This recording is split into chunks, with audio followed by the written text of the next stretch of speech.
Peace and blessings, Fabulous Old 50 channel. I know this is weird and like, why is she over here? I just want to get away from everybody. I just want whoever finds this to organically find this, and then this message is for you. I realize why I do live. I realize why live is so important because it's like I'm a poet, and doing lives is like I get to spit.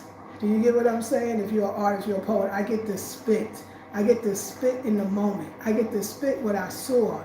And as an artist, I have to tell the story, but I got to tell it in a way that it flows through me, almost like a channeling, right? So y'all, I had this revelation today, and I need a spot to do it in, and the other one is a whole nother African American, God, that's a whole other thing, but I want to tell you the power of a woman. This is OG accounts, okay? OG accounts. Like, I'm 58 years old, so I'm almost 60 years old. I'm born and raised in the United States. I currently, for the last almost 6 years, live in Ghana and other places in between. I've traveled different places around the world, so I got some experience, okay? Ashanika, good morning. I got some experience. Let me explain to you how powerful the woman is. So you remember a saying, long time ago, the saying came out, and the saying was, behind every good man is a good woman. So because we gotta get the saying. It's not gonna make sense if we don't keep the premise in the front. Behind every good man is a good woman, right? Now the elders, the sages, the ancients, they knew what this meant on a deeper level. Remember, Africa helps us to understand ourselves better, especially being diasporians. So when we have our African American proverbs like, you can do bad all by yourself. I couldn't believe there was a woman in my life who was way older than me, who didn't really know what that meant. She said, well, I don't want to do bad with someone else. I don't want to do bad. I don't think I'm doing bad. So she kept saying, when I told her, she said, I don't think I'm doing bad. And no, if I'm doing bad, I want somebody else to be with me while I'm doing bad, but I'm not doing bad. And I said, no. In Africa, proverbs are not that simple. They're riddled. They're proverbial, right? They're riddled. There's a deeper meaning. It's almost like a sarcasm, but not. And African American proverbs have that too. Now, don't worry, I'm gonna go back to behind every good man is a good woman, but I need to get the proverb out because you understand that's a proverb too. And she kept saying, no, it meant you doing good, you got your life together.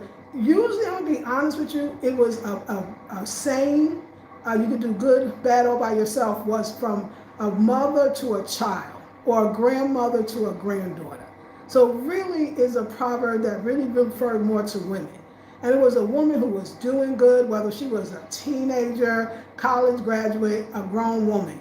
She had a life going on, had a good job, lived in a good place, really had things going on, was very well respected. And she went and then met, Tommy Two-Foot at the bus station, and in Atlanta or something. You know what I'm saying? And mama is looking, because Tommy Two-Foot ain't got nothing going on, okay? I really should call him 1 foot, but he 2 foot because he always dancing around shit. You know what I'm saying? He don't never just come out and say what it is because ain't nothing happening. And your mama and I'm looking and she said, Mommy, I'm in love with Tommy Two-Foot. Tommy Two-Foot, I know he ain't got a lot. Your mama, he ain't got shit.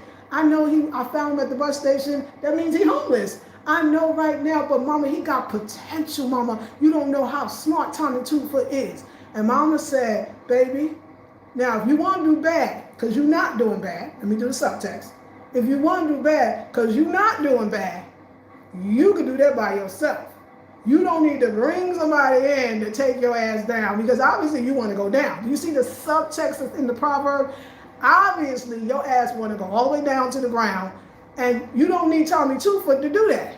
You could do that by yourself. Thus, the other part of that is, I could do bad all by myself. Did I get the point across? There was a woman that didn't even get this, an African American proverb. Now, let's go back to the proverb at hand. Behind every good man is a good woman. Let me tell you why the man even good. It's because of the woman. It's not because of him. When you see, let me say you outside right now, you walking down the street, and you see this fine brother, don't matter if he's 20, 30, 40, 50, 60, 70, 80, fine be fine when it comes to black folks, right? And I mean, he fine. I mean, he well dressed. He smelled good. His clothes go together. His shoes looking nice. You know he married, right? You know that there is a woman somewhere that got him to that point. And let me tell you about this woman. She's not an insecure woman. I want insecure women's men do not look good. They may be good looking, but they don't look good. Because an insecure woman doesn't want another woman looking at her man. A secure woman sent that man out the door. She's secure. She want her man. She saw in him what he was. Now, he might have came with some more potential, but he had some basics. He probably had a really good job. He probably was going in the right direction, but he needed to be put on the right direction in a bigger way. He needed to be polished up a little bit. You know what I'm saying? He needed to get that confidence together, right? He needed to walk like he owned the mother effing block, okay? Yeah. So this is the thing. So every time you see a good-looking man, he's not got a woman because he's good-looking. He's good-looking because he got a woman. Oh, I should say that again. I should say that again. He's not good-looking because he got a woman. He's good-looking because, no, he ain't. Whatever I said was the way I said it. I can't say it again. I should never try to repeat because spirit don't work like that. You heard the message. Rewind it, okay? So she made him. I know it's hard to hear, but we're just trying to cut to the chase because we're using very few words to get our point across. She made him, and a good man knows it. But what happens sometimes with a good man, I'm talking about not Tommy 2-foot type brothers, not the one that's pulling no pump, not the, riding on your best friend, riding on the passenger side, not scrub. I'm talking about a brother that had it together but wasn't just spruced up. You know what I'm saying? So that good, confident woman be like, baby, you know what? I see you growing your beard, or you say you want to grow your beard, grow it. Here's some nice oil so you can smell good. Oh, you want to do your hair like that? Okay, I know a nice barber that you could go to. Oh, you like that suit? Let me show you what shoes that you can, come on, I'm gonna go with you. Let me show you the shoes you can hook it up with, right? And then she's pouring into him, right? From her full cup, overflowingly full cup.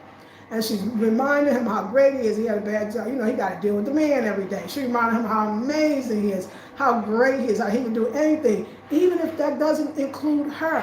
She's not texting him and calling him 24/7. She's not afraid if another woman might take him or like him. She is so confident in herself that he is actually getting his confidence from her. The parts that she pours into him and the part that she also pours into herself, or who she is. Nobody would have never noticed that mother effer. Do you understand? If you hadn't come into his life. I'm being honest. Any real man will tell you this truth. But an insecure woman, let me tell you, a man that got an insecure woman. First of all, you wouldn't even look twice at him. He looked like it's a bunch of, no offense to houseless or homeless people, but if you're homeless, you might not be looking that good.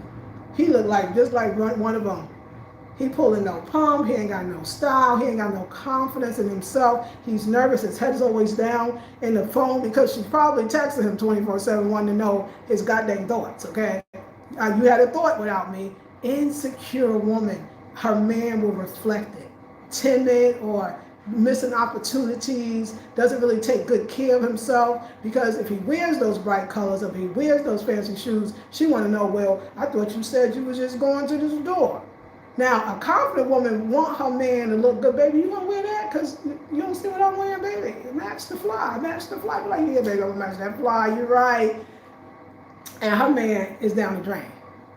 So I remember a while ago, this was young in Brooklyn, I dated a guy. My mother always had flair. My mother, I wouldn't say fortunately, unfortunately, fortunately for the man, but unfortunately for her in some way, she could make a man into a god, a true king, okay? He had confidence, style. My mother was a designer, fashion, creative. So I know I earned it honestly, right? And I remember getting with this brother who he had a cute face, but nobody noticed him. His clothes was off. He wasn't very confident even in what he was doing.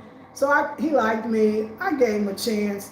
I put him together. So I didn't even realize I was doing it. It was just something about being around me. You're going to come up. You're going to be a king. You're going to look great. Okay? And Nobody saw him. He was in obscurity. I brought him into the forefront, and homeboy thought after a year or two that he thought he created that chick. He thought that was him. He thought, and I probably thought too, because I forgot that this wasn't, I was the good woman behind him that brought that to the forefront.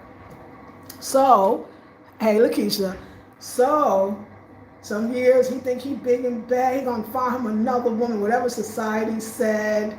But then it was light skin, long hair, like this is, we talking a while ago, and this and that. He thought he was big. He's like, yo, I found somebody else, and you know, like I gotta move on. I'm grown. Like he was talking big, like, cause he had got a better job, and then he got promoted in that job, cause that woman was pouring into his ass.